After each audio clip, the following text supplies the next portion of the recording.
squirrel was magic.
Beware your human heart. Welcome to the Diabolical Index, the non-entry version.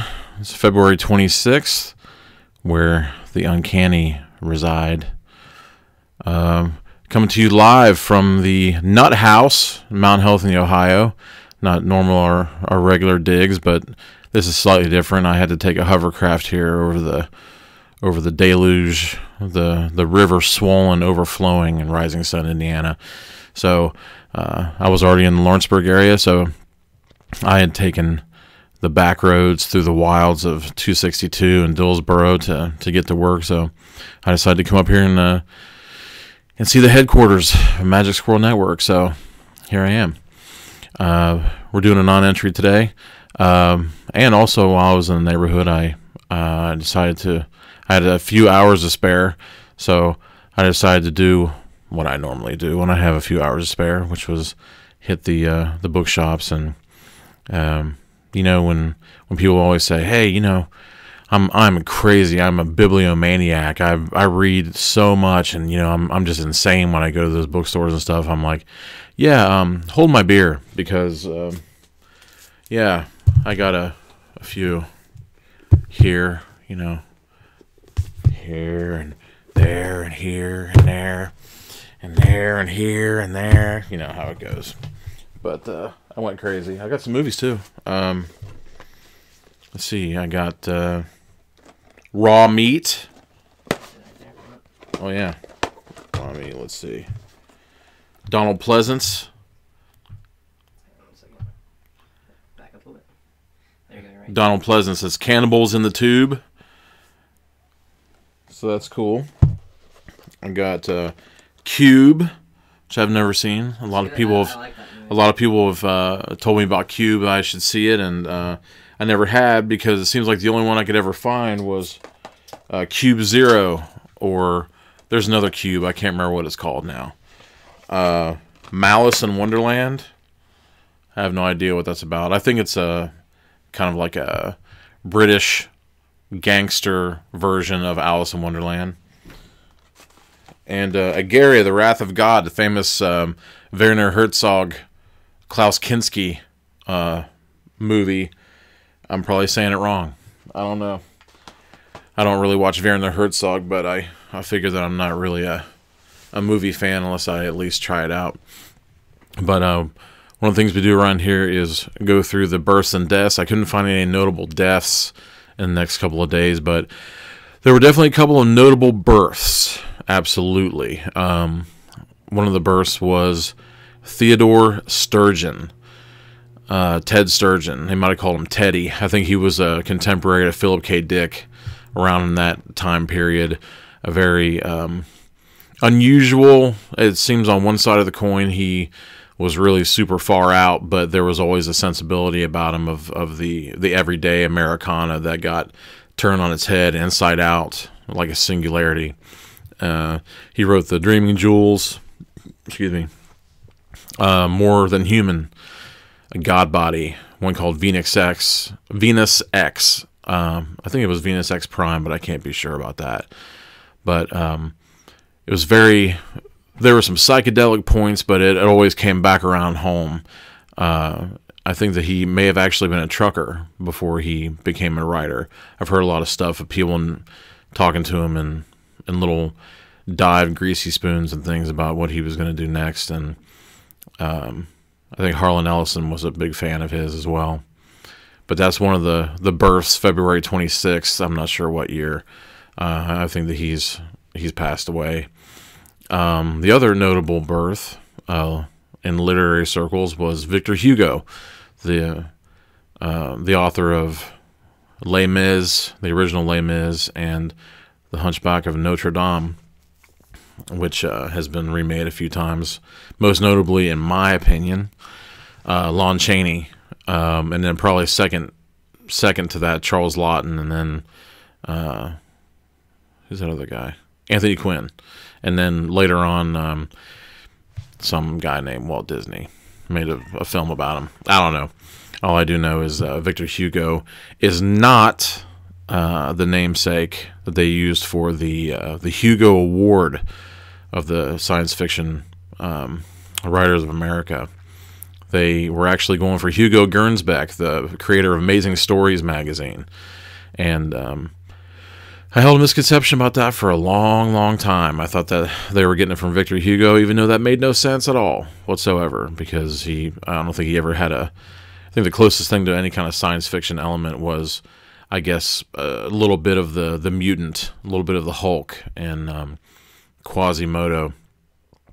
Quasi meaning part, and modo meaning made. So, half made. Kind of like Richard III in that aspect. And speaking of Richard III, we have some Shakespearean type things for you tonight on the non-entry version of Diabolical Index. Also, I'm sitting, which is unusual for me. Usually I'm standing and holding court, but number one, there is a comfy couch in the nut house, so I took advantage of it, and he tried to make me feel at home with the ambiance, and also when I was on my book hunting, I started to feel not so great, so I'm partaking in a little bit of hot cinnamon spice tea from Churchill's, and he did it all up with a little tea bulb. And Andrew Moore, he makes himself out to be this everyman, this normal Joe, this average guy, and don't you believe it? He's got all kinds of little intellectual things going on, and he's, I watched him take a sip of his Rheingeist with his pinky extended. Total aristocrat. Never let him tell you different. I don't care who is listening. The man is cultured. Big Curly says he's here. You book bag Big Curly says I'm a book what now? A book megalomaniac. And Paul thinks the candles are fake. And Paul thinks the candles are fake. I can't think of anything that I really want to burn down here right now. I guess I could singe some hair if you want me to. I don't know, but yeah, I don't know what to tell you about that. But yes, that sounds like a challenge. That sounds like, that's what someone tells you. On my non-entries, that's everybody's. Everybody tries to get the lunatics out on the non-entries. I don't know if I come off a little more relaxed or what the deal is. Andrew was actually setting up the cameras, and he said, "Well, make sure that you pay attention to this one when you get serious." And I was like, "Well, I guess I'm serious. Is that serious enough for you? I don't know. Am I ever that serious?" But what is serious is Cinematic Reality has an Indiegogo account campaign coming up, and make sure to throw your coins at that, because Brandon Pruitt has put together a massively awesome second go around.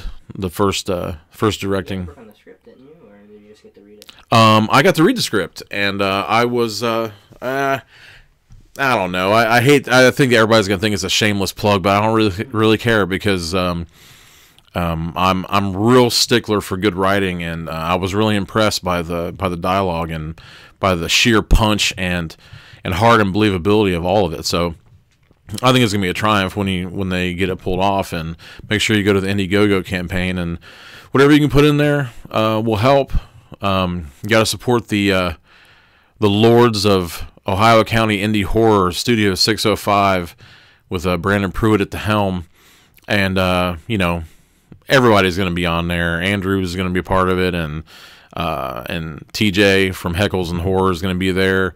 Who knows? I don't know. They might convince me to come back. I've heard tell that my character from that movie that won't be mentioned in the. You can mention that one. It's the first one. Oh, okay. I wasn't sure.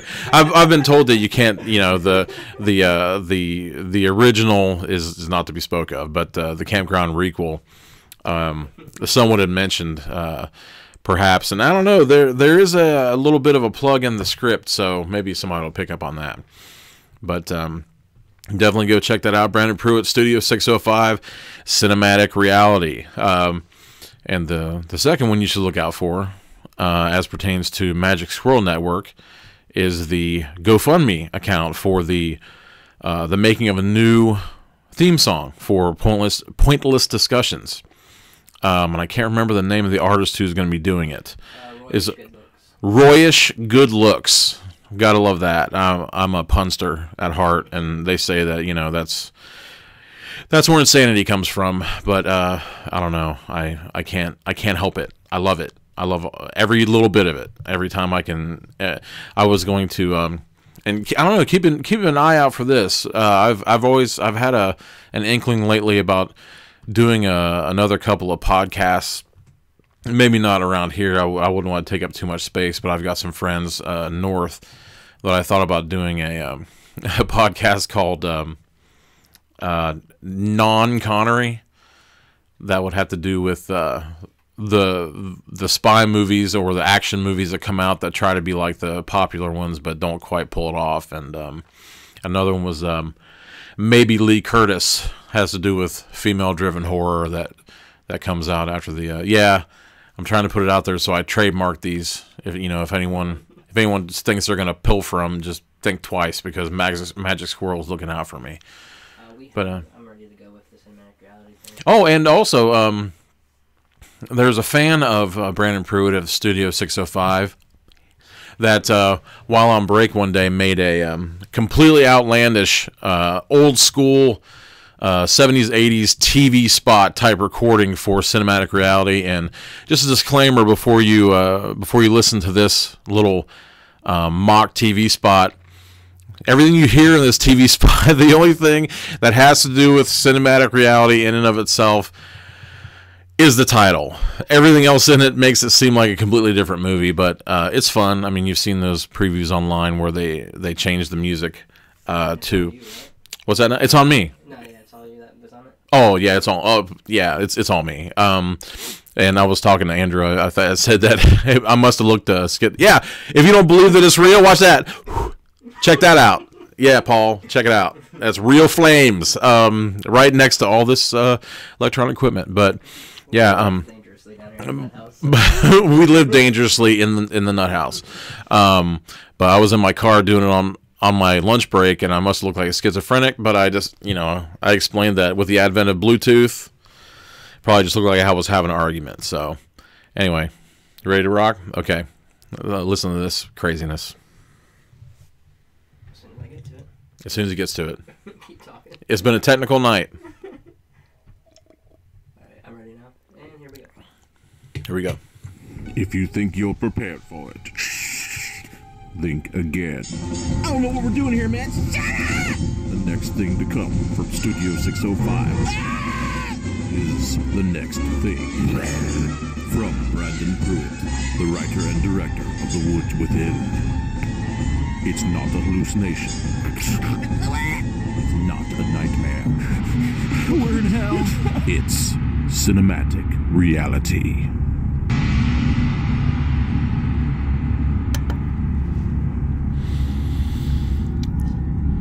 So there you go. Like I said, I don't know what I was thinking. Like, I told everyone, I said, they asked me where I came up with it, and there were 6 trailer voice guys back in the day you wouldn't hear a trailer come out without their voice being attached to it some kind of way. And there was one, especially from the 70s, and he did, I think he did Basket Case, the trailer for Basket Case, the Henenlotter film, and Chud. I think he was on Chud as well. Cannibalistic Human. No, I challenge everyone. Anyone who knows what Chud, without looking on Google, what Chud stands for, write that in the comments below. And I'll if you get it right, you put your address on there. I'll shoot some stickers from Paradox City Books and Games, the home of the Diabolical Index, normal home. And actually, maybe that shouldn't be a prize. Maybe everybody should let us know if they are interested in them. I think we showed them last time, right? I don't have any with me. Yeah, we showed them last time. Just I have. Trust me, they're cool. They're all cool. All designed by me. Actually, it's over here. It looks just like that. Just point over there. What? Point there. Oh, yeah, it looks like that. Sorry, I'm not used to this stuff yet. All this virtual stuff looks like that. And also, soon, I don't know, I had to... Is it getting hot? No. Oh. I was just kind of messing with it. I'm trying to make any undue noise over here. I actually have some Diabolical Index stickers coming. I had to alter the... There you go again. It's real. Fire's real. I had to alter the sticker slightly because I had left some color in there. I mean, if you look at the logo, there's not a whole lot of color, and I thought they might be able to just kind of fudge it, but it's black and white only, so I had to redesign that part of it. And hopefully one of these days I'll be able to get a full color one. And hopefully one of these days I'll be able to get my t-shirt going. I've been slacking on that ever since the Great Deluge. I don't know. It's been so difficult to get from here to there that a lot of things are kind of gone. What's that now? The viewers probably don't know that. Oh, if the viewing audience doesn't know, Rising Sun, Indiana, the home of Paradox City Books and Games, the Diabolical Index, part of it was underwater. In my hometown, Aurora, Indiana, it looks like the bottom of a fish tank in a lot of places, and I don't know. It's irritating because seeing the photographs of it just seems like everyone is posting photographs, and it's nettling me because people fishing. There was one fun one where somebody was acting like it was a gondola in Venice, like the streets of water and all that kind of jazz. But in Aurora, at least, they just started rebuilding some stuff down there and getting some businesses and different fun things down there. I don't know if in friend of the podcast, Great Crescent Brewery, I don't know if they're affected at all. I used to actually do something like I do in the podcast here. I used to do something down there as well, themed book talks, and I used to get food and some of that craft beer out of it. It was fantastic. But it's just one of those things where it's a little bit easier to get it out in the podcast, but a shout out to them. Is that this here, a Preacher of the Night? Preacher of the Night? Is that what he's saying? Yeah. Preacher of the Night with a P? I think so. Fantastic. Oh, I love it. Preacher of the Night. Wow. I'm loving that. I might have to... That may have to be on the back of my personal T-shirt. I was going to put the Diabolical Index logo and then Beware Your Human Heart on the back, but I don't know. I may have to put...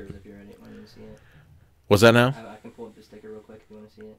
What's that? A sticker for... Diabolical Index. Diabolical Index? Yeah, if you want. Go ahead and pull it up. Left, right, center? It's like on your face right now. Oh. All right, best place for it. I can't think of a better thing to obscure than this gigantic mug of mine. It probably looks even bigger now that I'm in repose in the good. There. Okay.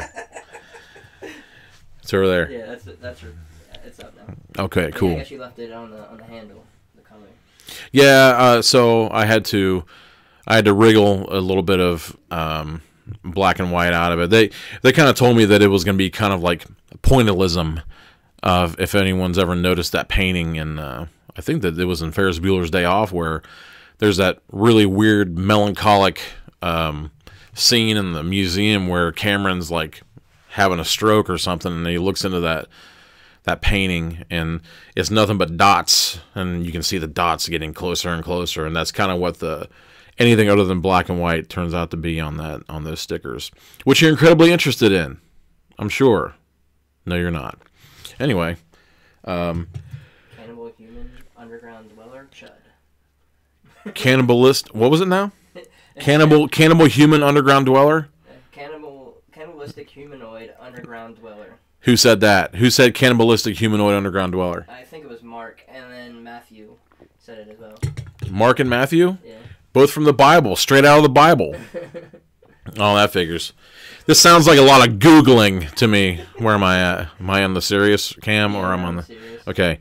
Yeah, it looks like a lot of Googling to me if it wouldn't have been Matthew Vaughn. But I think, yeah, if you want some stickers, I think you probably have most of them, but I don't know. I've had a couple made since then, so if you want some, just hit me up. He doesn't have to leave his address. He's one of the fantastic firemen down in Ohio County, so I'm sure I'll see him around. I can throw some his way. But, okay. Andrew's going off about the technology. Apparently, this camera has managed to make my face look decent. So, we'll see. I don't know. Do you see the difference? I just moved from serious cam to awesome cam, or whatever you'd like to call this damn thing. Anyway, without further ado, I guess we could start with the actual reason why I was here tonight, which is to go through this wonderful, fantastic book right here. To Be or Not to Be by Ryan North. Ryan North is a writer of Adventure Time comics off the television show, and also most fantastically, my little girl Lucy's gonna be overjoyed when she finds out that he wrote The Unbeatable Squirrel Girl. So basically, he posits that Hamlet wasn't always a play. It was always a game where you went in as one of the characters and went through all the proceedings as one of those characters, and it doesn't have to go on the way it does in the play or in the book version of the play, Shakespeare's version. You can actually, let me see. He says a choosable path adventure. There may have been some copyright nonsense on that, but it also says here utterly brilliant by Lev Grossman, who wrote The Magicians and that series, which became a television show. And Lev Grossman he's quickly becoming a foremost man of letters, and he's done speaking gigs at different little collegiate places. Literary giants have stood, and as soon as I discovered this, I was pumped to do it, because not only is it one of the few choose your own adventures that I think actually doesn't patronize people of any age, really, it's pretty massive. So there's a total probability even, that we may not get through all of it tonight, but I think that the journey might be just as fun, if not funner, than the destination. And there are a lot of people who will tell me that funner isn't a word. Guess what? Okay, so if you'd like to begin, let's see here. I'm gonna see what the best way of doing this is without burning the whole place down. You need me to move some? No, I'm good. I mean, we wouldn't want Paul to think that they're fake candles now, would we? To Be or Not to Be. A Choosable Path Adventure by Ryan North, Shakespeare, and You, it says. You want to see this illustration? It looks like Ophelia and Hamlet having a little bit of argument as where they're going to go. A la practically every National Lampoon's Vacation movie that's ever existed, with Hamlet Griswold and Ophelia Griswold. But let's see. Okay. Introduction. Let me get another illustration. There's not an illustration. It's a painting. It's one of the most famous paintings of Shakespeare. Okay. Which Shakespeare looked nothing like this. He had boils on his face. He was about 5,000 pounds. Or he was multiple people. Check it out. There's a book out there called Players that talks about the conspiracy about whether or not Shakespeare was multiple people. So, introduction. William Shakespeare, 1564 AD, or to whatever he died. That's what it says. I'm not making anything up. When I go through this, it's all what's written on the page. Was well known for borrowing from existing literature when writing his plays. Romeo and Juliet is pretty much lifted entirely from Arthur Brooks' poem, The Tragical History of Romeus and Juliet. Dude didn't even change the names.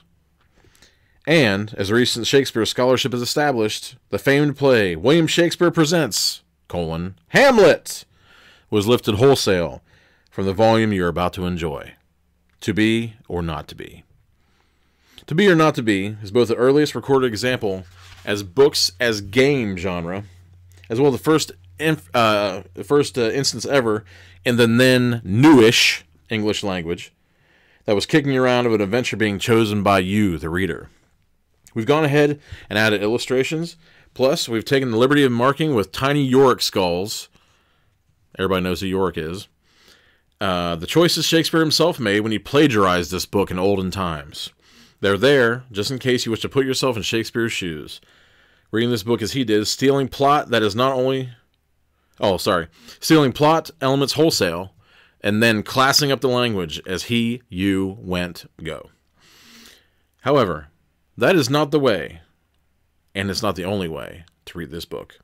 Feel free to explore your other options, and each time you read this book, you can go on a different adventure. Assuming you don't read the book, oh boy. 3 quintillion, 1 quadrillion, 181 trillion, 439 billion, 94,525,001 times. That's how many there really is? Probably not. That's probably not. He said, that's how many there really is? Probably not.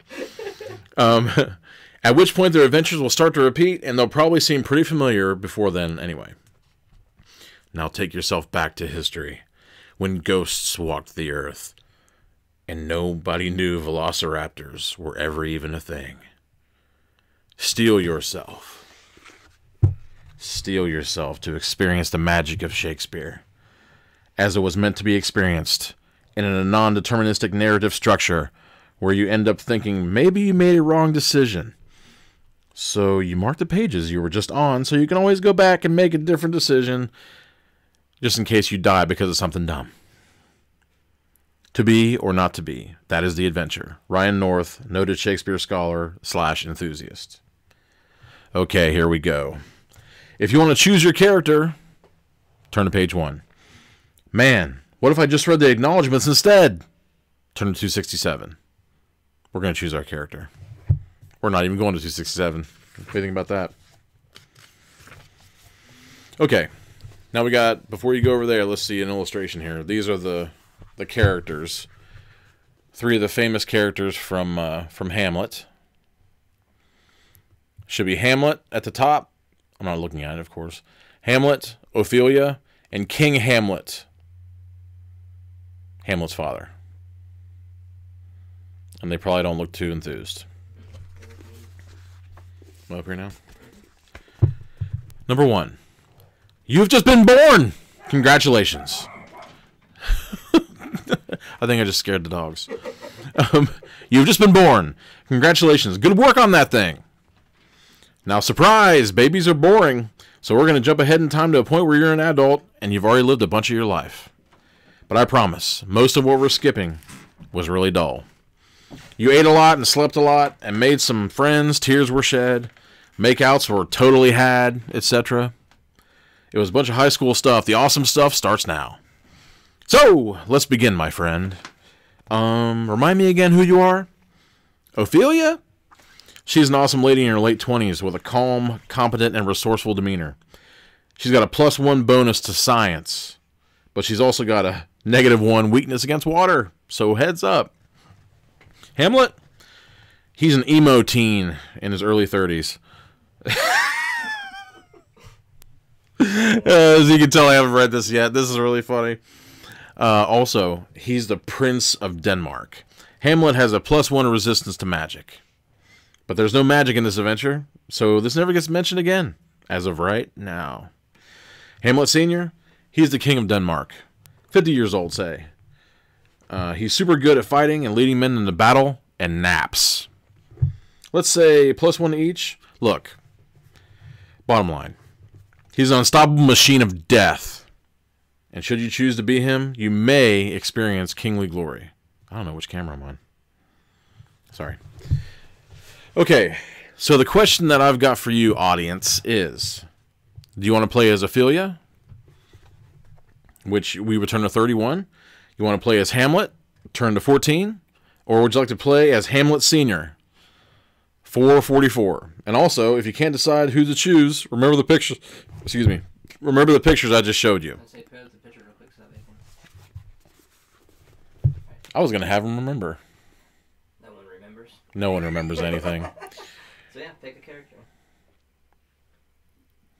So you've got about, what were you on, 10 seconds, 15 seconds? You've got about 30 seconds to pick a character. We're on 10-second delay. Yeah, I'm giving 20 seconds to catch up. So, I wanted to thank Andrew Moore again for having me in the Nut House at Magic Squirrel Network, where the good things happen, and more happening all the time. There are actually a couple of new shows that might be coming up in the future that sound like a lot of fun.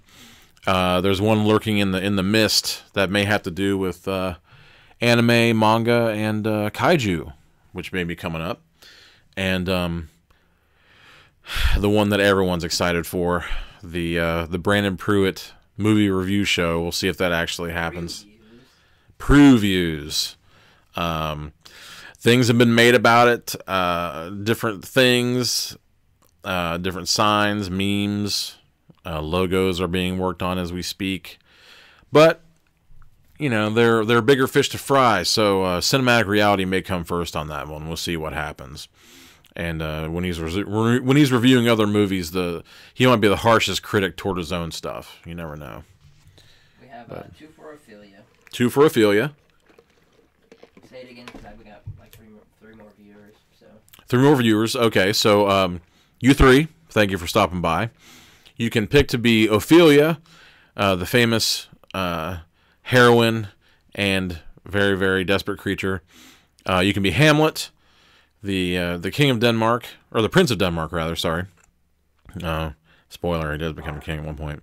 But the next character and last character is King Hamlet the First, the King of Denmark, who is a deadly death machine on the battlefield.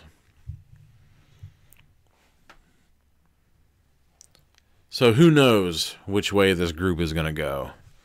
But if we got 2 for Ophelia, I don't know. It might just tip the balance. Hamlet was the hero in the old story, so it's overwhelmingly Ophelia. It's overwhelmingly Ophelia. Everyone's saying Ophelia. Awesome. No one has said anything else. Well, I mean, like 5 votes for Ophelia. 5 votes for Ophelia. You want to stick around for more? You want to push on? Let's push on. I mean, this is probably 3 times as large as the normal choose your own adventure that we've been dealing with. And as I told him, we may not get through all this tonight, but it ought to be fun.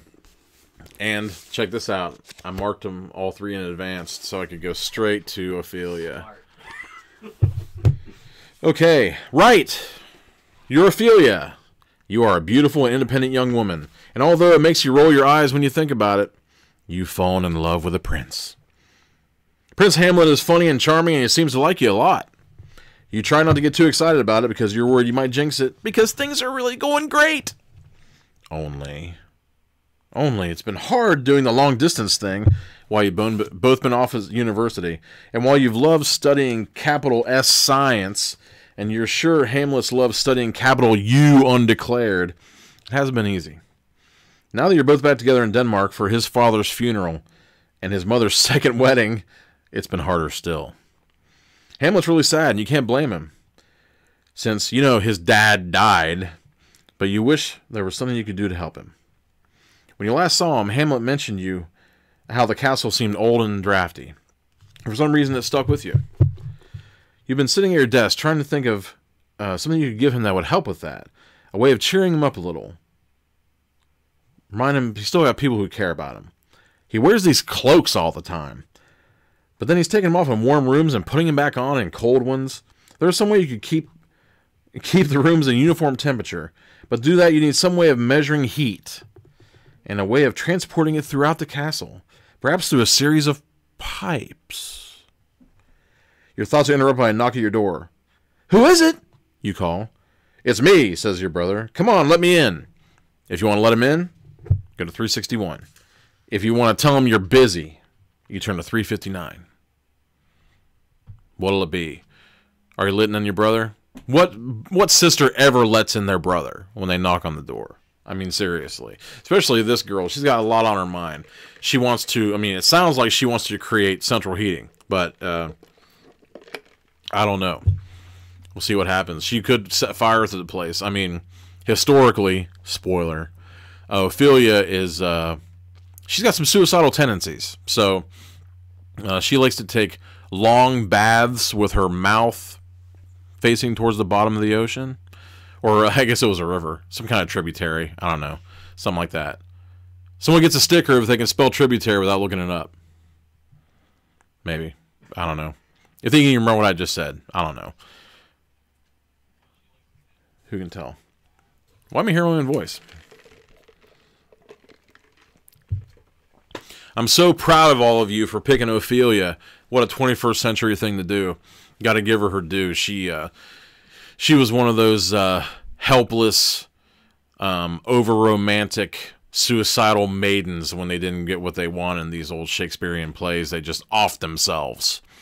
Like, "Oh God, Romeo's dead. Guess I better, permit." I forget. Did she commit harakiri? I think did he take the poison and she stabbed herself? I can't remember. I think she stabbed herself. Yeah, because she faked her death. So actually, yeah, faked her death with the poison, so then he took the real stuff and went out like a little bitch, and then she actually stabbed herself like a samurai. So I guess Juliet isn't a very good... We got 3 for busy. 3 for busy. We're gonna hold out for 5, right? We had 5 that were all about the Ophelia, so... Wait...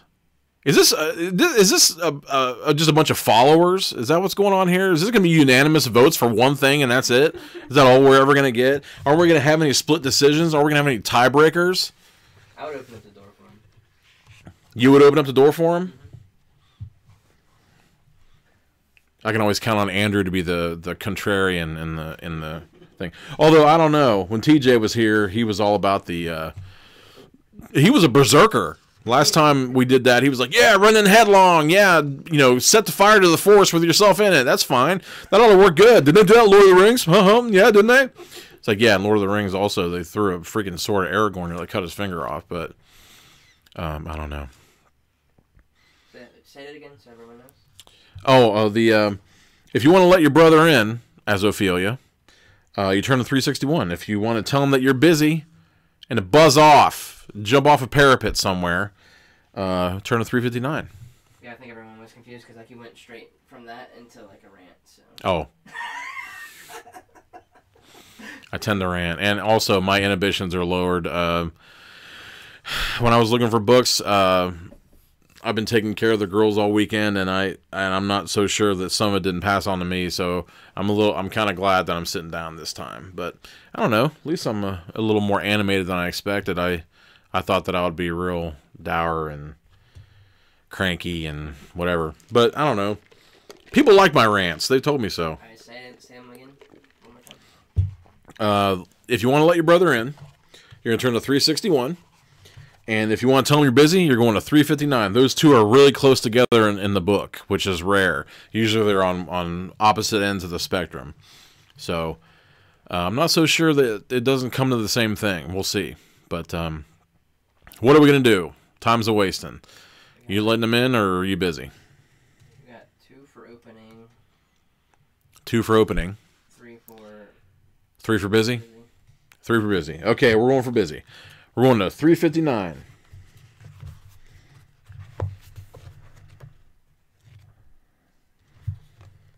$3.59. I'm busy! You shout through the door to Laertes. Well, I'm leaving for France soon, he shouts back. Don't you want to say goodbye? Well, apparently not, you shout in reply. Whatever, Laertes yells. He storms off, stomping all the way. You sit in silence for a moment. He stomps back. Say bye to Dad for me, okay? He shouts.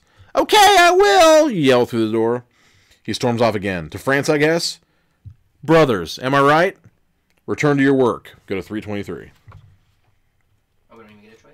Nope. Chicks for you.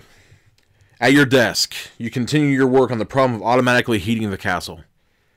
Hours turn into days, and you're generally left alone by both your family and your boyfriend. Your father ignoring you is no big deal, and while you're a little worried about Hamlet not stopping by more often, he has asked you to leave him alone for a while he mourns. And you're respecting his wishes, right? But if you're going to be honest with yourself, you've also gotten yourself really absorbed in this problem. You decide to split the problem into sections, delivering heat and knowing when to deliver heat. It would be possible to put servants in every room and have them report when it's too cold, but that was both expensive and unreliable. It depends on the servant, the warmth of the room, the warmth of their clothes, how much they love the people, and how much temperature their skin is sensing, and so on. You're wandering the castle grounds when it hits you. You've been thinking about how water expands when it freezes, and how that could be used to tell you when it's cold, but it's not much use for measuring temperatures outside the freezing point. Your father, Polonius, happens to wander by, talking to himself about the evils of drink, and you realize, alcohol. The right alcohol would expand linearly.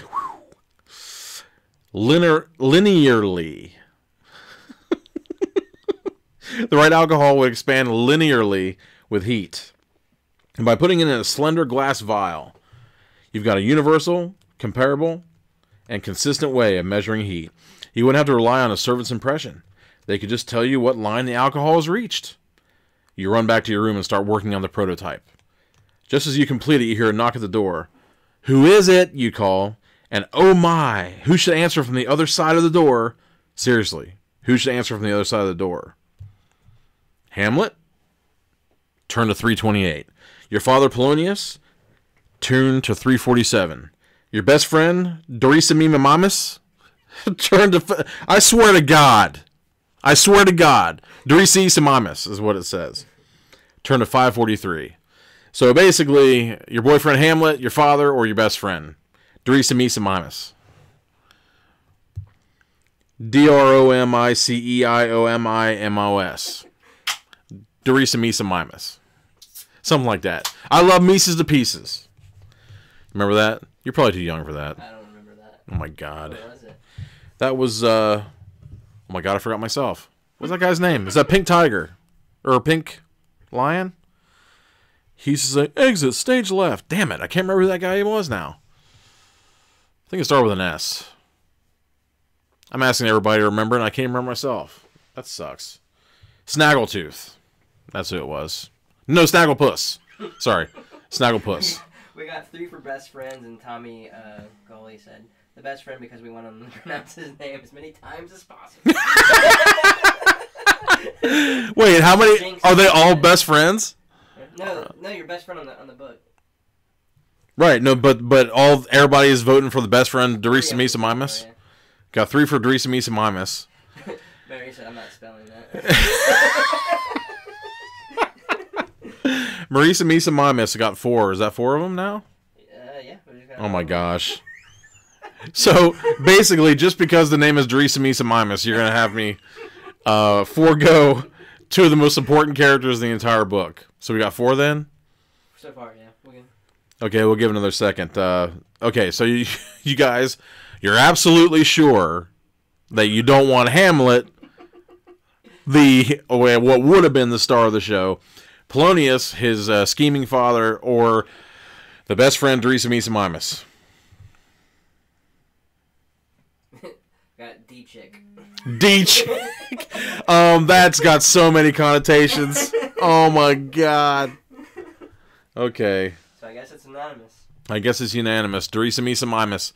Unanimous vote for Dorisa Misa Mimus. Dorisa Misa Mimus. Dorisa Misa Mimus. Okay. Hey, oh wait, Paul wants you to repeat the choices. Oh, you probably already did. Paul? Okay, we're going on, right? Yeah. All right, best friend, Dorisa Misa Mimus. 543. I hope Dorisa Misa Mimus gets run through as soon as we, some kind of portcullis drops on her head and she's dead right there. I mean, I guess Dorisa Misa Mimus could be a boy, too. 540. Oh, my gosh. We're dead. Okay, this is funny. Dorisa Misa Mimus. 543, right? Hamlet's at the door. That's right. It turns out that simply wishing for someone to be at your door doesn't change who's actually there. You don't control reality with your thoughts, Ophelia. Sheesh. Anyway, Hamlet opens the door and steps into your room. It's me, he says. You haven't seen each other for a while. It's so great to see him. You run up and throw your arms around him and you smooch, just like old times. But the moment passes. When you look at his face, you see concern. He's troubled by something. It's written all over him. If you want to ask him what's troubling him, you turn to 365, number of days in the year. If you wait for him to tell you, which is what would happen, you turn to 334. 365 to tell you what's troubling him. 334 to wait for him to tell you. Play hard to get. You don't care. You're a woman of the world. If you wanted to tell you, he would have told you already, right? I mean, if it was that important, he would have opened up his yap and told you, instead of trying to show you with all these little nonverbal cues that are written all over his face, furrow lines and frown lines and, discoloration and boils. Tom's like, Hamlet, Hamlet's all, I don't know if you know this, but I'm a pretty big deal. That's the way Hamlet is. If you don't know this, or by now, Ophelia, I'm a pretty big deal. I'm the Prince of Denmark. I'm a Dane. I'm a Great Dane like Scooby-Doo. I heard earlier today that Scooby-Doo's real name is Scoobert Doobert, and Scooby-Doo is short for that. I don't know if I believe that. Actually, Scooby-Doo, it's pertinent to the conversation at hand because, believe it or not, there is a serious deficit of choose your own adventure books at the library. And a gigantic stack of them were Scooby-Doo. So I was almost limited to doing an adventure of the Mystery Incorporated pals. But luckily, I found Ryan North's books instead. And in fact, the one they had was Romeo and or Juliet. Throw in your theories about that wherever you want to. But it was the second choose your own adventure or a choosable path adventure of Shakespeare that Ryan North had done. And it was so well read and it was so popular that the inner pages were falling out of it. I actually had to have the lady clip them together and put a post-it note so I wouldn't put it in the overnight drop box and have it fall in there and just like explode in a million pieces. So I ended up finding the precursor to it to be or not to be the Hamlet version. So once again, if you want to find out what's troubling Hamlet, you go to page 365. If you want to wait for him to tell you what it is, you turn to 334. All right, so we got 4 for 344 and 2 for the other one. So we got you said we have 4 for wait for him to tell you and 2 for ask him? We got cold shoulder that bitch, Josh. Cold shoulder that bitch? Okay. Not TJ, ask him what's trouble and be supportive. Why, TJ? You can see it all. You got such rosy cheeks, man. What a gentleman, I swear to God. But it sounds like so far the cold shoulder is winning the day on this. 4-2? Yep. All right, we are moving forward. That bitch has been cold shouldered, according to Josh. So, okay. Wait for him to tell you. 334. You wait, doing nothing. And he pulls away from you and holds you at arm's length. There's an illustration here, but I'm not so sure that it pertains to this. So I'll wait. I'm going to go a little bit further ahead, and then we'll see. You wait, doing nothing. Where am I? Over here? And he pulls away from you and holds you at arm's length. Listen, he says. And then he begins unbuttoning his jacket, taking his garters off. And oh gosh, yes, he's actually doing it. He's fouling his stockings. What's wrong, Hamlet? You ask in alarm. What you say next sounds like that obvious question. But you ask it anyway. Why are you fouling your stockings? Instead of answering, he grabs you by the wrist. You come to the entirely obvious conclusion that he's not acting like himself. The conclusion is reinforced in a few moments when he moves his other hand to his forehead as if he might faint. But instead of fainting, he stares at you intensely. Hamlet, I don't know why you're doing that, you begin, and he sighs really loudly. It's the most intense sigh you've ever heard. It's actually kind of impressive.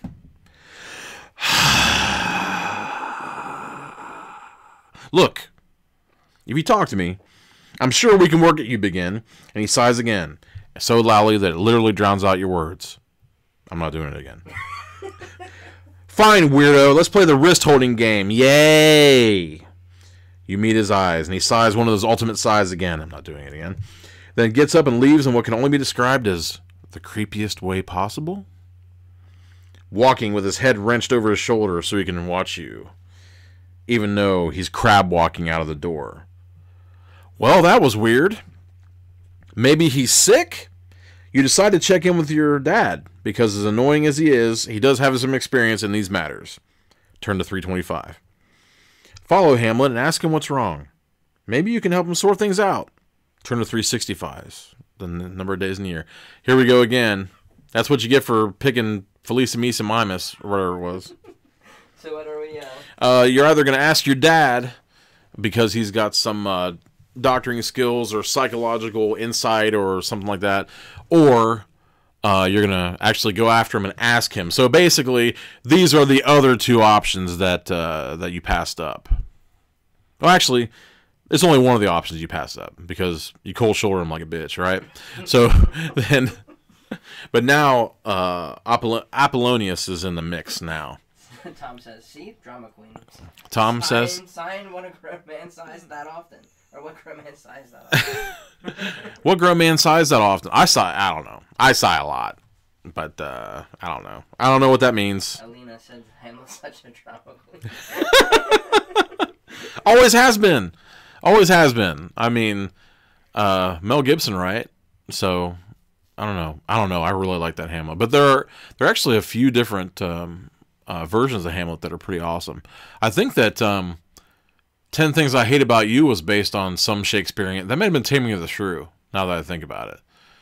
There's been all kinds of modern-day retellings of stuff, not even counting that weird Moulin Rouge-looking Romeo and Juliet. Although there were some cool things. I thought that Leguizamo did a good job in that. He was gunslinging all over the place. What are you laughing about? TJ said he just got naked in front of his sister. Definitely go talk to Dad. Is that his sister? Yeah. No. No. Laertes is the brother. I think that at most, Hamlet's like a cousin. Which, they're totally cool with that way back in the day. Cousins are just... It's no thing. I have never watched a full episode of Game of Thrones. You don't like it? No, it's not that I don't like it. It's just that I always get into these things. I try to be immune to the hype, and then I'm immune to the hype, and then all of a sudden I'm on the social media and I see stuff everywhere, so I have to be completely immune to it and like back up, because otherwise everything's going to be completely spoiled. But as a fringe benefit or a deficit, I end up missing out on a lot of cultural stuff because people will make allusions or some sort of comparisons to stuff. And all I know is that, there's a really, really cool short guy. So, and I mean, I know there's incest, and I know that there's all kinds of bodily parts flapping around everywhere. But other than that, I don't know a whole lot about it. But, yeah. How are we doing? It's Ask Dad all the way around. Ask Dad all the way around? And then Sir Lawrence Oliver is the best Hamlet. Whoa. Wait, just back up. Sir Lawrence Oliver will not do. It's Sir Lawrence Olivier. there, buddy. Don't you work on movies? I was under the impression that you worked on movies. Maybe I was wrong. Did you say his name wrong? Oh my god. Oh my god. Okay. We're gonna have a talk. There's gonna be an intervention. Someone said I like this drug-induced Romeo. Someone is claiming that Hamlet. Wait, Romeo. That's what he said. Wait, what? Does he know what we're talking about? I like drug-induced Romeo. Oh, he's talking about the movie. Yeah. Okay, so yeah, no, me too. I talk shit about Romeo and Juliet, that movie, because on the whole, I'm not a gigantic Leonardo DiCaprio fan, and Claire Danes. What's that now? He's making fun of me too. Well, who is? Tommy just says. Oh. Again, and he said you might as well call him Larry. Oh. Although, I mean, when you were in the know, when you were an actor that hung out with Laurence Olivier, they did call him Larry. I think Marilyn Monroe called him Larry. But then again, Marilyn Monroe was like swapping recipes with him at some point. I don't know. Okay, so I guess we're going for we're talking to Dad. Apollonius. So we're going to 325. 325. You go see your dad. Okay, I think I'm gonna show this illustration because I'm not so sure it makes sense, but we've already read like one of the things on this page. So if it doesn't make sense, it might just not make sense. I don't know. But it looks like pirate stuff. So I don't know what's up.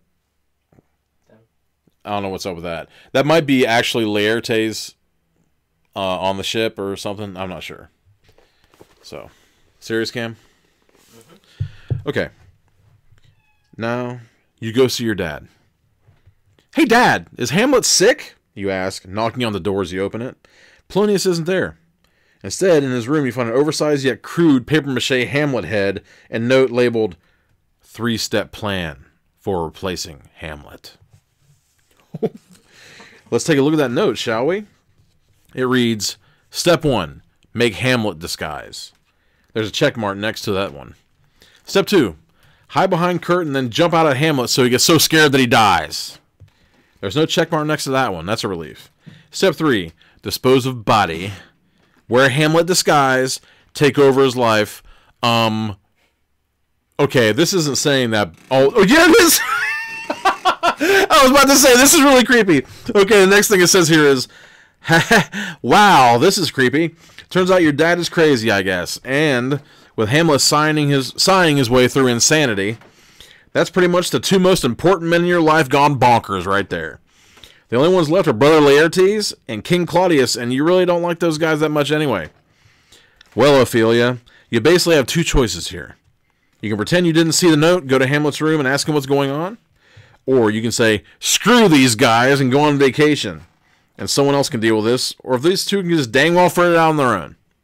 You've got the money, Ophelia. And you've wanted to get away for a while. So, go ask Hamlet what his friggin' deal is. Go to 365. They really want us to go 365, I think. Or go on vacation. Turn to 354. All these guys are going to go on vacation. I can almost guarantee it. It says step 4, practice being a massive drama queen by watching Mob Wives. Mob Wives, is that what it says? It says step 4, practice being a massive drama queen by watching Mob Wives. Is that a new thing? That sounds like something from a few years ago during like the reality show thing. But I don't know. I bet that's pretty hairy. I took a quick look at that like Gotti family, growing up Gotti or whatever. But it was so close to the bronzer and the frosted tips of I've almost forgot what it was called. What was that called? Jersey Shore. I've almost like totally erased that from my memory, but it was so close to that I just couldn't hang with it. What's 354? 354 is go on vacation. The other one is 365 yet again to ask Hamlet what his friggin' deal is. I have to admit, this whole thing with Polonius really threw me for a loop. I wasn't expecting that at all. So the question is he already Hamlet then? If Hamlet's acting so weird and all he's doing is sighing instead of talking, is Polonius already Hamlet? Or is Hamlet just going nuts and the plan hasn't begun? Although there was a check mark next to make Hamlet disguise. But wait, I think the papier-mâché head's still there, right? Yeah, there's an oversized papier-mâché head. But I doubt he could actually wear that head. He would look like he was some sort of Mardi Gras festivity thing walking around with that gigantic head.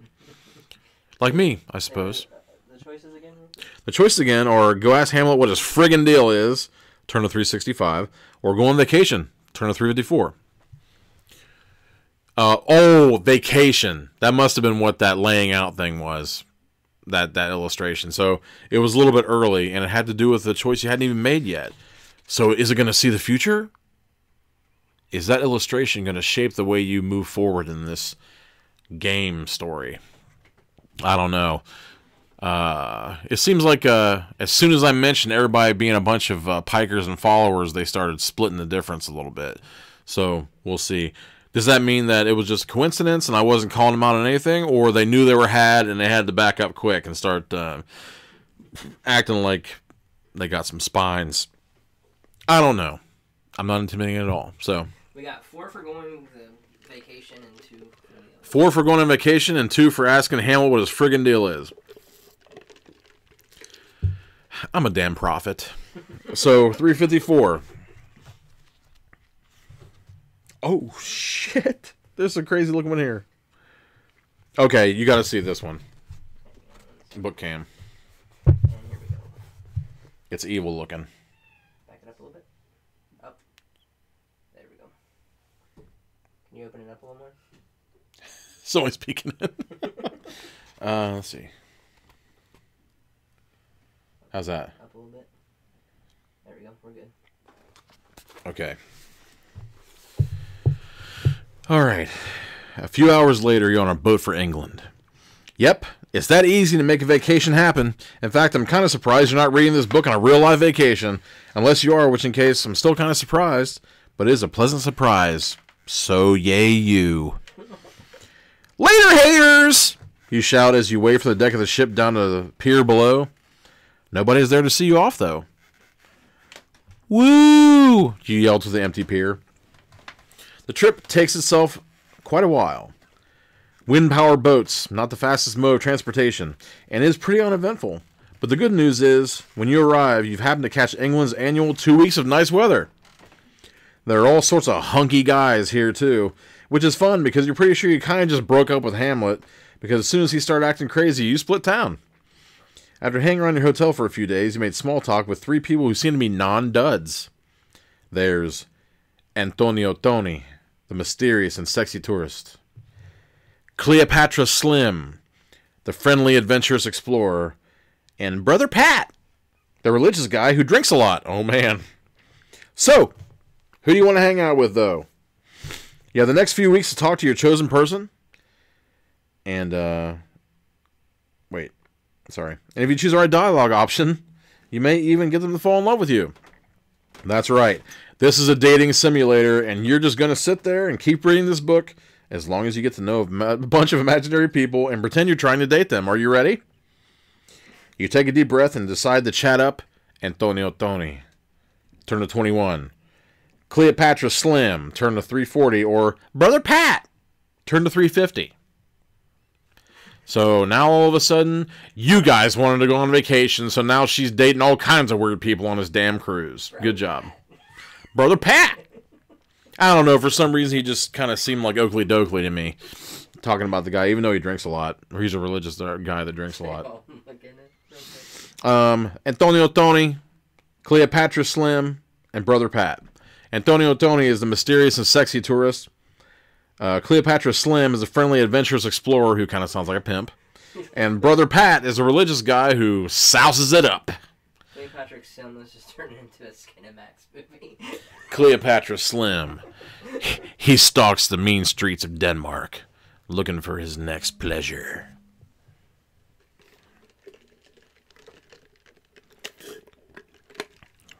I don't know. I'm kind of torn on this one. I'm not exactly sure which way you guys are going to go. Drunk. The drunk is Brother Pat. Oh, God. What's that? Ah! Oh, my God. Oh, my God. Man, this is like that part in The Wizard of Oz. I don't know what to do. Oh, my God. We are so professional. Yep. It's been revealed. This is actually the set of Heckles and Horrors. TJ couldn't be here tonight, so I decided to take his spot. My butt's been residing in his chair. Sorry, buddy. That's what happens when you sleep at the wheel. Not really. It's just that I wasn't going to have Andrew drive all the way down there through 262 and come down to Rising Sun and try to get waterlogged. I just wasn't going to do it. He's too nice of a guy. I mean, he gave me hot cinnamon. He gave me hot ... Yeah, cinnamon spice tea, which is now cold cinnamon spice tea, and it still tastes delicious because Churchill tea. You're awesome. But yeah, I wasn't gonna have him come down there, so here I am. Sorry, the veil was lifted. We were exposed. It's not the first time. It won't be the last. What do we got on the votes? Who wants Antonio Tony? Nobody. I bet they're all going for Cleopatra Slim. Brother Pat. Brother Pat's the drunk. 2 and 2 on Cleopatra and the drunk. Nobody's going for Antonio Tony, the star of Scarface 2. I'm amazed. 2 and 2. It's a who's going to break the tie? Who's going to do it? I'm really surprised. I don't know. I guess that the drunk is kind of attractive. I guess there are all kinds of hijinks that could go on there. But I don't know. The adventurer, he'll probably just die in 2 seconds. Like, I don't know. This has got a pretty dark sense of humor. I'm actually a little surprised that it's gone off in this tangent. I have a feeling something bad's going to happen. Because it was kind of like bringing us back around to the other stuff before. Is it 3-2 now? Who's the 3? The drunk. The drunk is 3? Mary said the drunk. Mary said the drunk? What about that? Was that a new one that just came out? I heard a ping. I heard a ping. Was that a new... It was a private message. Okay. There are no private messages on the Diabolical Index. Non-entry edition. Come on now. Okay. So it's the drunk? Yep. 3 for 2. All right. Let's see if we have anybody else real quick. Let me back out. Okay, unless something happens in the next couple of seconds, it's going to be Brother Pat. Brother Pat. It's probably how you say Hi, I'm Brother Pat. You have to do his dialogue for now on like that. Oh, my God. You think I won't, but I will. I go, hi, how you doing, I'm Brother Pat. Because I'm a freaking goon. Okay. Yeah, everybody thinks that... I haven't even been drinking. No, I'm saying like the drunk. Oh, yeah, the drunk. I'm drinking. Yeah, I mean, you guys think my rants are crazy now. Imagine if I was drinking. 350. You go down to the hotel bar where you last saw Pat. Hey, Pat, you say, but Pat is passed out next to his drink. Well, you sure know how to choose them, Ophelia. You quickly return to your room to consider your remaining options. Cleopatra Slim, return to 340, or Antonio Tony, go to 21. They just made you turn the page for no reason. You know what's going to happen. It's going to go to Cleopatra Slim, and he would have hung himself in some kind of autoerotic asphyxiation thing in the closet, just like old Carradine did. And then you'll go to Antonio Tony, and he'll have some other chick in the hammock. You know what's going to happen. Or a guy in the hammock. Or 2 guys and a girl. Who knows? I don't know. Antonio Tony, he's crazy. He's got a hairy back. What are you going to do? 1 for Slim. 1 for Cleopatra. 1 for Slim. Cleopatra Slim. 2 for Slim. 2 for Slim? Let's just go ahead. 3 for Slim. 3 for Slim. Okay, we're going to Slim. Because everybody knows this is just... Leave Pat a copy of Codependent No More. And she's going to leave Brother Pat a copy of Codependent No More. Was that Alina? That was Tommy. No. Okay, you knock on Cleopatra. I mean, don't you find it kind of strange that it's Cleopatra and not like Osiris? I don't know. 2 for Scarface right now. Oh, crap. So is it a tie now? It's too late. It was 3 for Cleopatra. Okay, you knock on Cleopatra's door. She answers, wearing... Oh, it is a girl! You know, that's... That was really insensitive of me. That was really...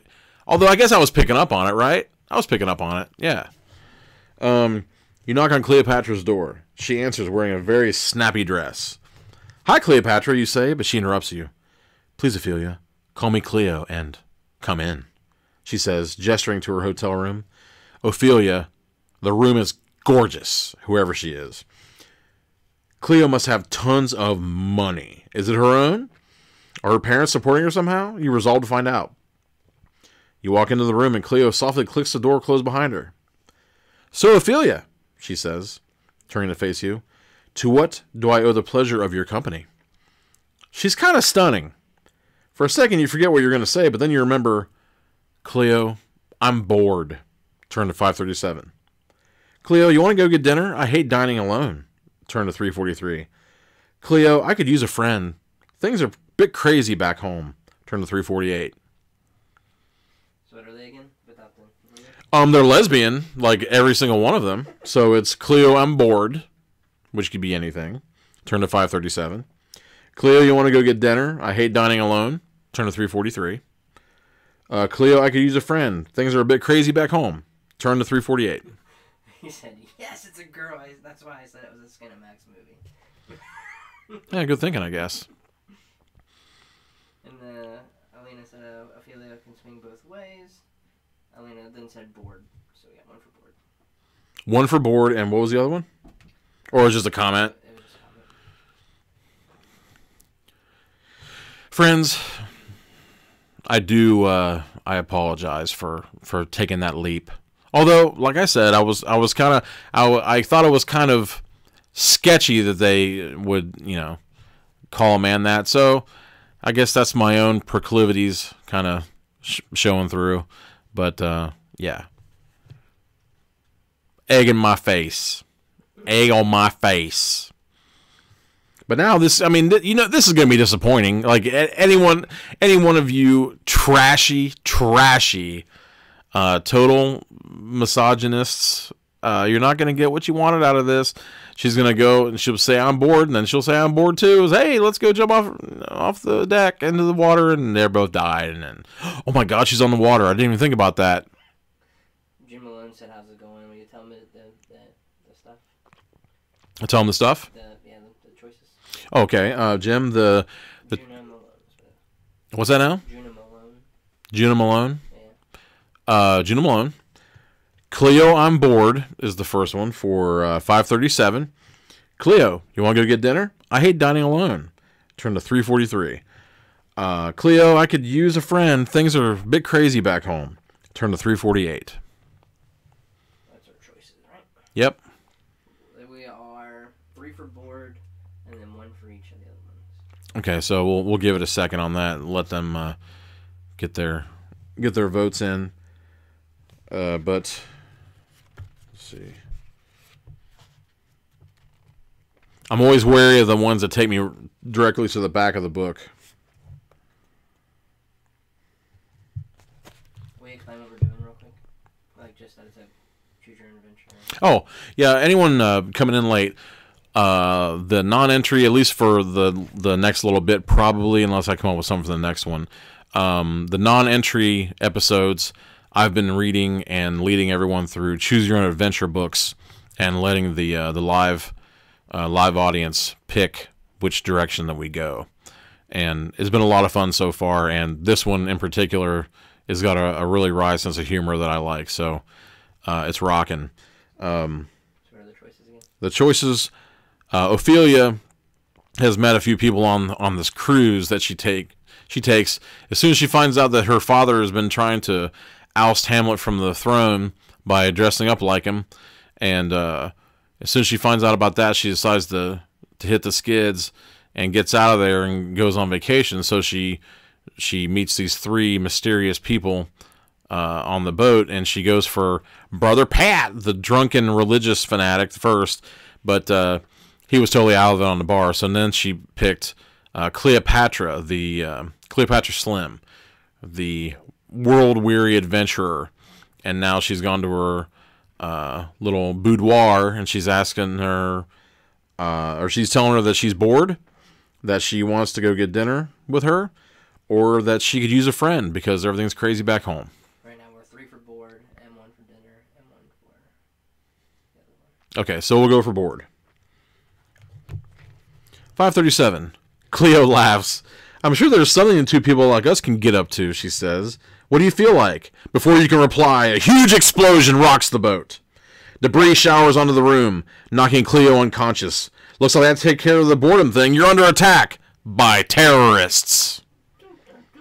Haha, screw this dating thing. You have 3 terrorists to kill. Run down to the side of the explosion. Turn to 68. Oh, they didn't give us a choice. Nope. How are you going to pass that up anyway? That is true. She's an independent woman. You burst into the lobby, and it looks like a war zone. Injured people are staggering everywhere. But time bombs aren't really a thing yet, so the terrorist or terrorists... I mean, I guess I already let it slip there's 3 of them, but let's pretend I didn't. Must be nearby. Spinning around, you look for anyone suspicious. There's a man very conspicuously trying to look very inconspicuous as he leaves the hotel. Hey, you shout, and he breaks into a run. Looks like this is your man. You give chase and slam into him, sending him straight into a wall. He hits his head hard and falls back dazed. You pick him up by the collar. Who sent you? You asked. What? He replies. You slap him across the face and he laughs. So you close your hand in a fist and shatter his nose. He's not laughing now. In fact, he's in a lot of pain. Not gonna ask you twice, you warn. Okay, jeez, gasps the man. I was helping my 2 terrorist friends, Jorge and Margaret. They're in a coffee shop 2 blocks away. You mash around his broken nose a little. Okay, 3 blocks away, he shouts through the pain. This is awesome. You press your fingers against his eyes and he cries out. You wait for him to stop and take a breath. You killed a lot of people back there, you say. I think given our current cultural context and the fact that we're not operating with the benefit of hundreds of years of ethical development that some hypothetical future people might have, I'm justified in killing you. His only answer is to whimper. Did you know there's a name for that judicial framework? He shakes his head, and then you pull out one of his eyes with your fingers. An eye for an eye, you say. And he's screaming. You decide to actually break his neck and kill him, since that's what an eye for an eye means in its non-literal sense, after all. You then run down towards the coffee shop he indicated, coming in through the back door. Everyone is talking nervously about the explosion except for 2 people. Hey, Jorge! Margaret! You shout, and the 2 people who weren't talking both look towards you. Bingo. You pull up a chair at their side of the table and you throw your arms around their shoulders. Listen, guys, it kind of sucks that you blew up all those people, you say. What? Oh, that's crazy. You think that we're the terrorists, said Jorge. Oh, right. What a crazy thing for me to accuse you of, you say, your arms still around their shoulders. Let's talk about this outside, you say, pulling them up by their collars and dragging them out to the alley behind the coffee shop. You let them go and their demeanors change instantly. What'd you do with Patrick? Exclaims Margaret. Who's Patrick? The dead guy? I killed him, you say. He's dead now. Horse droppings, says Margaret. I don't believe you. Oh no, I can prove it, you say. You grab Margaret with both hands. Here's what I did to your friend that made him dead. Seconds later, Margaret's way dead body is lying at your feet with a broken nose and a missing eye. You look up at Jorge, who's staring at Margaret's body in shock. Do you believe me, Jorge? He asks. He hesitates, unsure whether yes or no is the right answer. You decide to help him out. There's no right answer here, Jorge. Sometimes life isn't fair, you say, and then you break his neck too. Them's the breaks, you say. So, go back to the hotel, collect your things, and get the hell out of here. This country is crazy. It's time to go back to Denmark. Turn to 305. Stay here. This country is awesome. Let's track down some more terrorists. Turn to 344. My God, this turned crazy real quick. Are we even still following? She is a badass. That's what Mary said. Mary said she is turned into a badass. Like, I don't know. She like totally became almost like a hard-boiled detective, except then she starts just killing everybody in her path. It's awesome. Maybe this is like the manic-depressive thing. I'm not sure. You got 1 for 344. 1 for 344. This country is awesome. Let's track down some more terrorists. This story is brought to you by This country Anger Management. What? This country's awesome too. 344. This country is awesome too. So there's 2 344s? Three 344s. This country's awesome, right? I really want to stay, right? Yep. So that would be 3. Everybody wants to go after the terrorists. So far, yeah. Since she's already killed 3 of them. Wait, did she get any? She didn't get any information out of them, man. Damn. I don't know. I guess if there was only 3 of them. So she's just looking for more terrorists, I guess. Thomas said, "Stay here." Cleopatra's back in the room, unconscious. Oh, yeah, that's right. I guess she's not dead, though. Cleopatra's just unconscious, so she can hang out. How many is that? Is that 4? That's 4 so far, yeah. How many people are answering? That's about all we got so far. Okay. One more? So let me repeat them again. She's killed everybody in sight, so basically her question is, should she go back to her hotel, collect her things, and get out of there because this place is crazy? She wants to go back to Denmark. That's 305. Or stay here because this country is awesome. Let's go kill some more terrorists. That's 344. Ophelia went to Roger Moore as James Bond's School of One-Liners. That's true. I mean, that's nth level James Bond quips right there. Although I think that personally, if I was in charge, I think I would have said them's the breaks and then done it instead of doing it afterwards. But that's just me. I don't know. I've never been a Roger Moore guy. I'm more on the Sean Connery camp.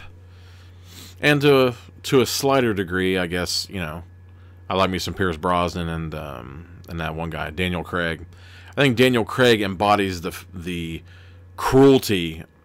Well, I guess he embodies kind of like the no-nonsense action, and Pierce Brosnan inhabits the cruelty. And actually, James Bond is supposed to, according to the book, Ian Fleming said that James Bond is supposed to look like the old band leader Hoagie Carmichael, which nobody knows who he is anymore. But if you can imagine Pierce Brosnan, except with a slightly longer face, that's basically what Ian Fleming wanted Bond to look like. So if somehow I could have Daniel Craig's demeanor and Pierce Brosnan's body, that would be my ideal Bond.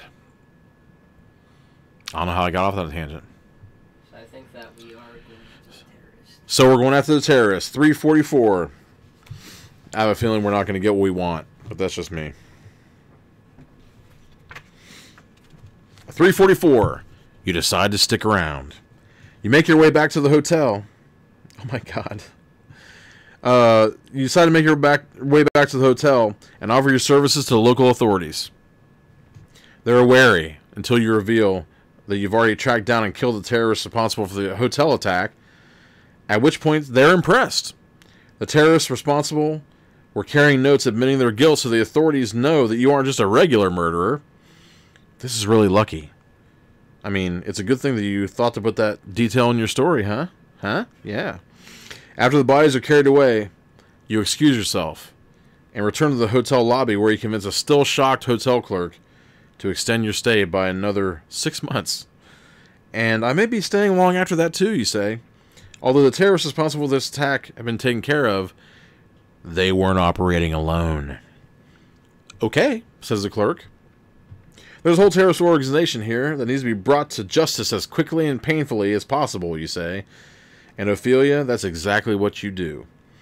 I don't want to spoil it all for you, but there's this one point down the line where you're base jumping off of a cliff down to the rocks below, and you pull back your arms to reveal a gliding suit you've invented. And you swoop down using that suit and crash horizontally into some terrorists so hard that you literally tear them a new one, where one is a gaping hole in their chests, not in their asshole. You put pointy spears on your hands. That's part of the gliding suit. So, that's something to look forward to. The end. Wow. There's a really nifty illustration here, too. She's holding, like, dismembered arms in triumph. Went and killed all the terrorists. And just chopped them to bits, I guess. Or I guess she could just be kind of like celebrating with the pieces of everybody that was blown up in the attack or whatever. So awesome.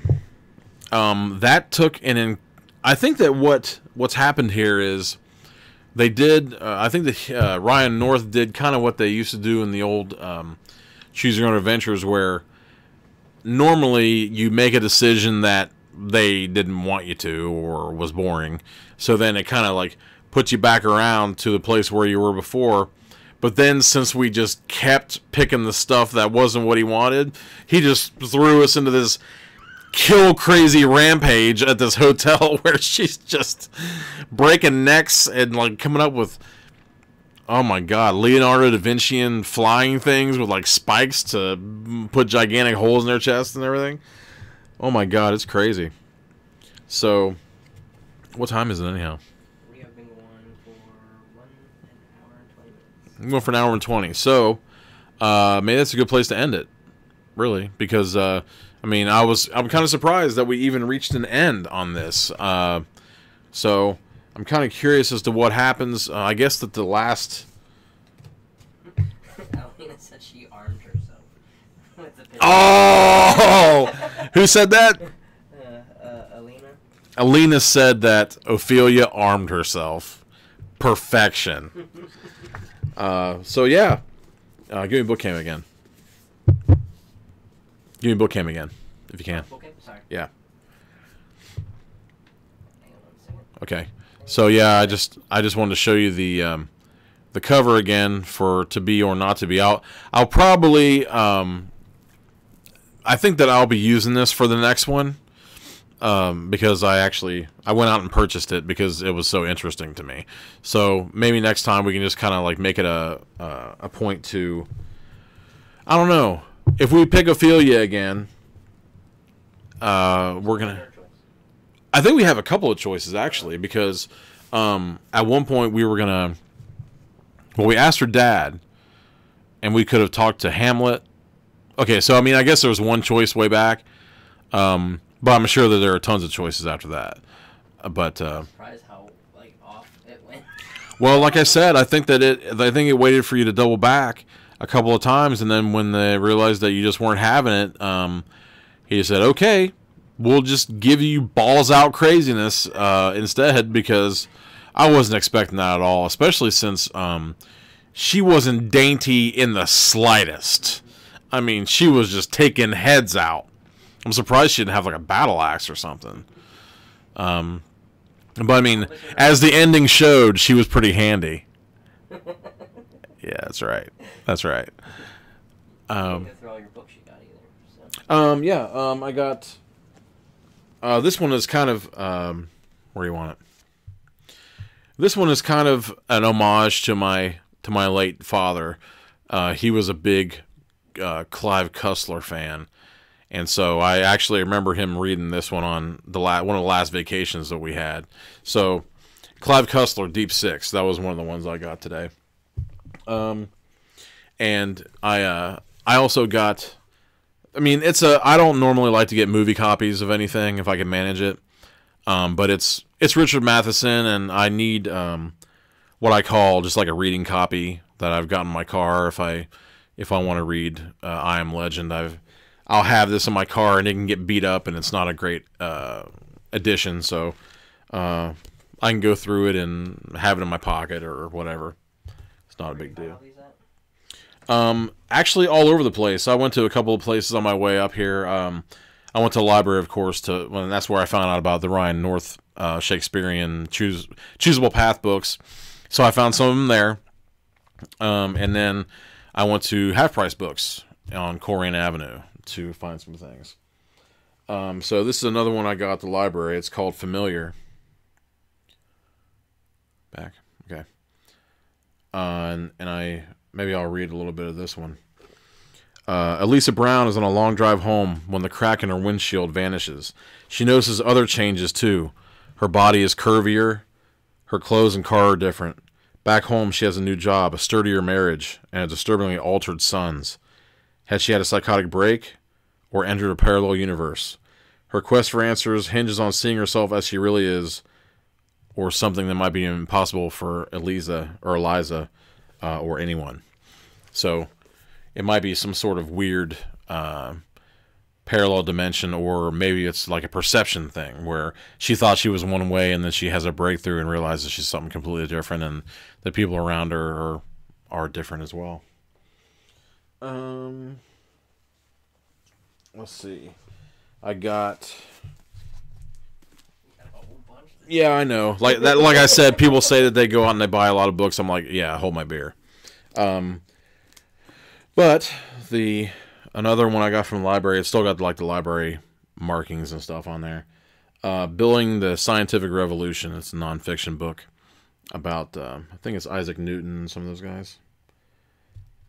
But yeah, I'm always interested in like kind of like the old inventors, and Christopher Wren with the anatomical dissections that were illegal at the time and stuff like that. William Harvey, the traveling of the blood.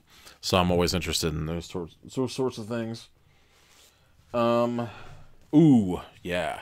I got another reading copy of a book that I think it's really rough when you see it on Bookcam, but they made a movie of it, The Ruins. It was one of my favorite, really, really super creepy, and for being something that kind of came off as a 70s sort of homage book, Stephen King called it the best horror novel of the new century. This is one of the few times where I think he wasn't blowing smoke. The Ruins is just, it's so simple, and it's got, I mean, there are some people who I guess could be offended by what's going on because it happens in the Mexican jungle, and sometimes there's questionable things that happens in movies, like when the ugly Americans show up in a native land, and all of a sudden they're attacked by some sort of aboriginal demon from a society they've never known, because they're far above it in their ivory towers and stuff. So, but I think that it handled it pretty well, and I think that it was actually more of a almost like a revenge story for the sins of the past. So I really liked it, and I guess you could kind of call it a what should have happened in the happening, if that gives you any kind of whatever. I've always been really pissed about The Happening because that could have been so good. That could have been so good. I mean, number one, if you're going to have Mark Wahlberg as your lead in like a thinking person's horror film, yeah, think again. Book cam again. Flowers for Algernon. A really classic story, which also there might be some kind of, I mean, I should probably put a trigger warning out there, because this story is kind of, it's written in kind of a fluctuating hand and a fluctuating voice, really, because it's about a man with mental disabilities, and he becomes part of an experiment to increase his intelligence, and so it starts out and you can barely understand what he's trying to say. He's illiterate and all this stuff, and then as it progresses along, you can see that he's practically as smart as like a scientist by the end of it. And then, of course, as they always do, things go wrong. So Justin said hi, and he said, "What a waste of Marky Mark." Who's that? Justin Bishop. Justin Bishop. Yeah, it was a waste of Marky Mark. I think that he can be really good. I loved, actually, it's funny, I said that about kind of like the Thinking Man's Horror or whatever. I think that he came off incredibly intelligent and tactical and strategic in The Italian Job. I really liked him in that.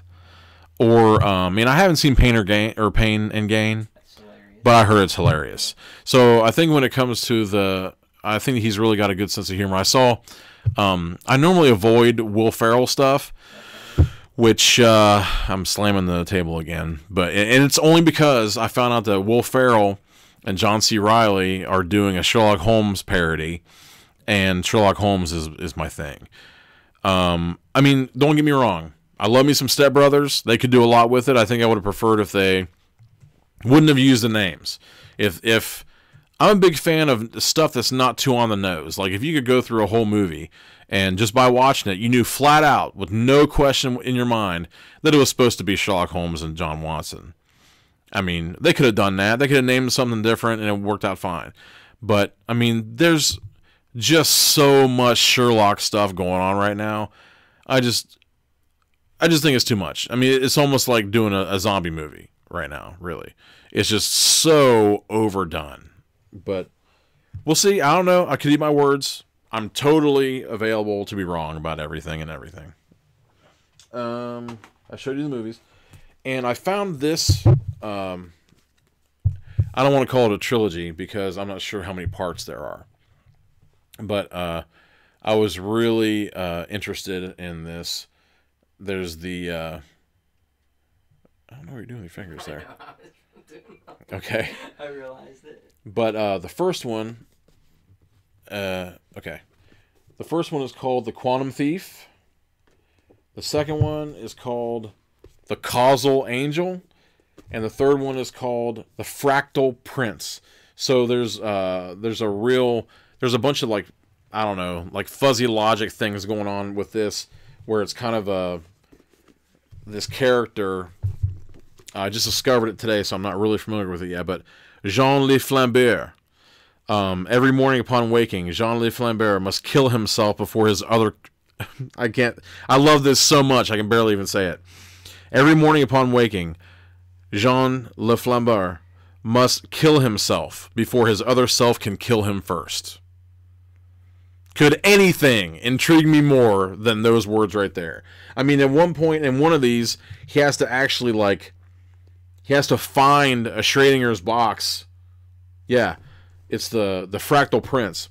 On the edges of a physical space, a thief, held by a sardonic ship, which makes it sound like it's got an intelligence of its own, is trying to break into a Schrodinger box. I'm so pumped. Like, no one knows. It's just one of those things where, I don't know. I mean, maybe. The whole idea of this whole thing, I was just instantly... I haven't even read one of them yet, and I bought all three. Just right there. Sight unseen. I guess I slightly saw it, but I have no idea. I could hate them all, but the ideas were just so fresh and just so insanely wonderful.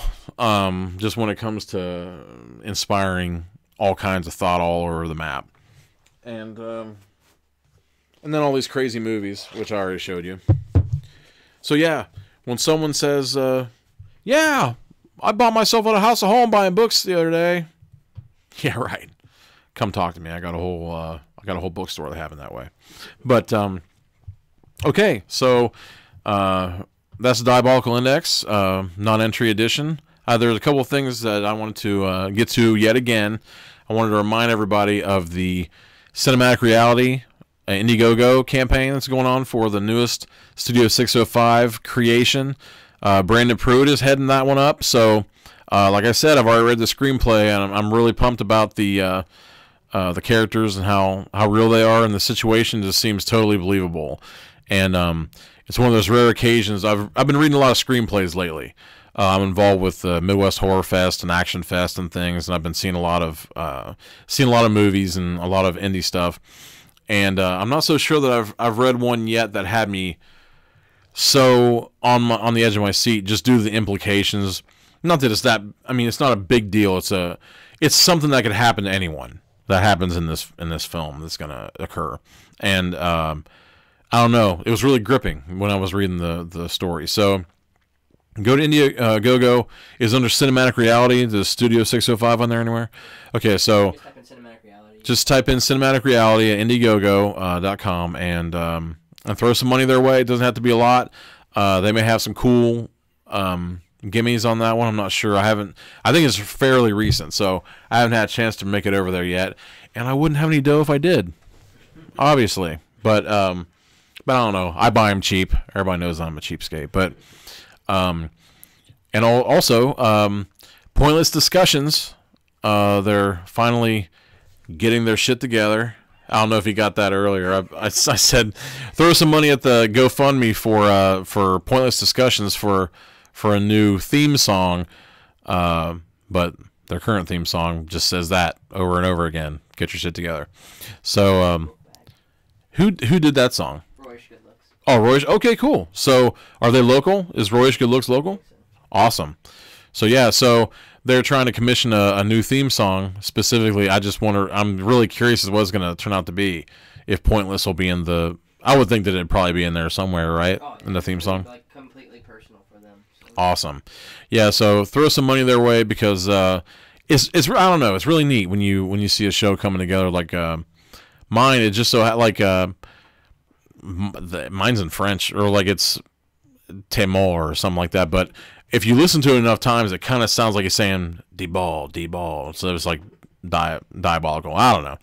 It's one of those things where you look at the grain of the wood for so long, you end up seeing pictures of the devil, and you see like Frosted Flakes, and you see School Bus. So, like the longer you listen, or you know, if you listen to the Cinematic Reality '70s TV spot audio that I did, you might think that that's worth something. It probably isn't. But yeah, like I said, if that comes up again, that has nothing to do with, it's outlandish. So it has nothing to do with what the movie's all about. The movie's actually very, very simple, and it's going to be very gripping. So so throw money over to that at the Indiegogo for Cinematic Reality, and go to GoFundMe and see about getting Pointless Discussions a new theme song. And also Magic Squirrel Network, I saw a little bit of the embryonic version of the website that is getting put into place. That's going to have all of us on there, all the current lineup, and hopefully when we get that anime, manga, kaiju podcast, What are they going to be called? they're throwing around some names right now. The name that they're kind of batting around right now is Animonkai. So simple, kind of rolls. I don't know. I liked it. I kind of mocked up a little bit of a logo for it. It's just I'm constantly doing that. I think that when you make something, when you're thinking of something, and they're like, well, I don't know, I'm not quite sure, and then you see a logo for it, it kind of almost becomes a little more real. You know, like around the holidays when you get a gym membership, it's almost like you're already working out, and you're not, and you never go there, and you end up fat poly goo.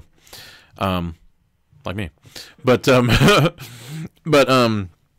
I was just looking at the smallest little half version of the site, and it looks really cool, and it's going to have image driven links to all of our recorded stuff for Pointless Discussions and Juice in the Morning and Heckles and Horror, and what's the other one called? Diabolical Index. Oh, Diabolical Index. See, I can pull off modest when I want to, but also it's got the game, the Let's Plays on there, and it's gonna have everything. It's gonna be really cool, and it really is something when you see.